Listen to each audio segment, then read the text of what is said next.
না আজি দিনজোৰা কাৰ্যসূচী তো আজি লাষ্টত কালে মানে হেৰি হ'ব কাৰেক্ট মানে হিচাপ হ'ব যে কিমান মানুহে ব্লাড দিলে।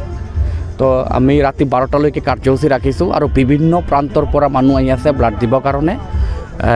কুঁৱলী ঠাণ্ডা তো যাৰ কাৰণে আহাতে দেৰি হৈ আছে। আমাৰ লোকেল সমষ্টিৰ মানুহ দি আছে, ল'ৰা দি আছে, ময়ো দিলোঁ এতিয়া। তো মোটামুটি 1000-ৰো অধিক ইয়াতে আজি ব্লাড ডনেশ্যন হ'ব আৰু এই ব্লাড ফকিৰা গ্ৰামৰ পৰা বিভিন্ন জিলাত বিভিন্ন মেডিকেল কলেজত গৈ পাব আৰু বেলেগৰ জীৱন বচাৰ উদ্দেশ্য মই ভাবোঁ যে এটা ডাঙৰ ভূমিকা ল'ব। কোন জিলাৰ পৰা ডনাৰসকল আহিব? বহুত আপোনাৰ চব BTRৰ যিকেইটা জিলা আছে চব জিলাৰ পৰা আহিব। আপোনাৰ বিলাচীপাৰাৰ পৰা আহিব, অভয়পুৰীৰ পৰা আহিব, বঙাইগাঁও, বৰপেটা, টিহু, পাঠশালা চব, ওদালগুৰি, খৈৰাবাৰীতো আছেই, আহিবই। অলপ পিছত এই মাঠ পূৰাপূৰি ভৰি যাব, ডোনাৰ আৰম্ভ হৈ যাব ব্লাড দিয়া।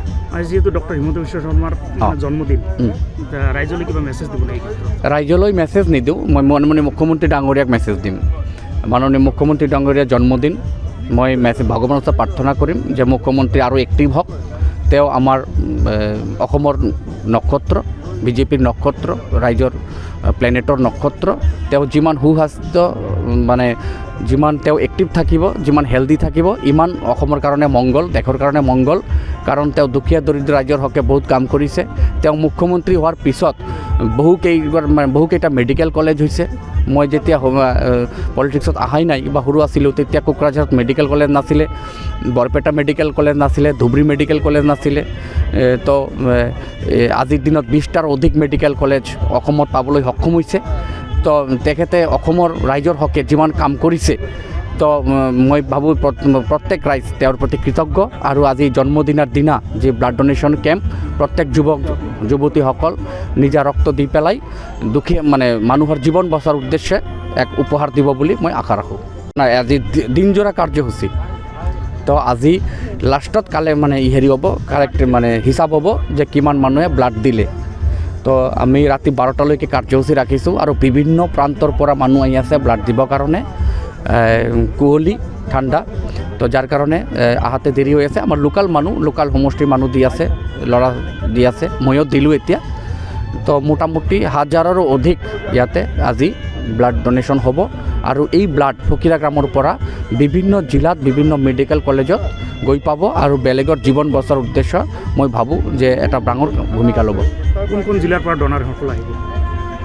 বহুত আপোনাৰ চব BTRৰ যিকেইটা জিলা আছে চব জিলাৰ পৰা আহিব। আপোনাৰ বিলাচীপাৰাৰ পৰা আহিব, অভয়পুৰীৰ পৰা আহিব, বঙাইগাঁও, বৰপেটা, টিহু, পাঠশালা চব, ওদালগুৰি, খৈৰাবাৰীতো আছেই, আহিবই। অলপ পিছত এই মাঠ পূৰাপূৰি ভৰি যাব, ডোনাৰ আৰম্ভ হৈ যাব ব্লাড দিয়া। আজি যিহেতু ডক্টৰ হিমন্ত বিশ্ব শৰ্মাৰ জন্মদিন, ৰাইজলৈ কিবা মেছেজ দিব লাগিব? ৰাইজলৈ মেছেজ নিদিওঁ, মই মাননীয় মুখ্যমন্ত্ৰী ডাঙৰীয়াক মেছেজ দিম। মাননীয় মুখ্যমন্ত্ৰী ডাঙৰীয়াৰ জন্মদিন, মই ভগৱানৰ ওচৰত প্ৰাৰ্থনা কৰিম যে মুখ্যমন্ত্ৰী আৰু এক্টিভ হওক। তেওঁ আমাৰ অসমৰ নক্ষত্ৰ, বিজেপিৰ নক্ষত্ৰ, ৰাইজৰ প্লেনেটৰ নক্ষত্ৰ। তেওঁ যিমান সুস্বাস্থ্য যিমান তেওঁ এক্টিভ থাকিব, যিমান হেল্ডি থাকিব, ইমান অসমৰ কাৰণে মংগল, দেশৰ কাৰণে মংগল। কাৰণ তেওঁ দুখীয়া দৰিদ্ৰ ৰাইজৰ হকে বহুত কাম কৰিছে।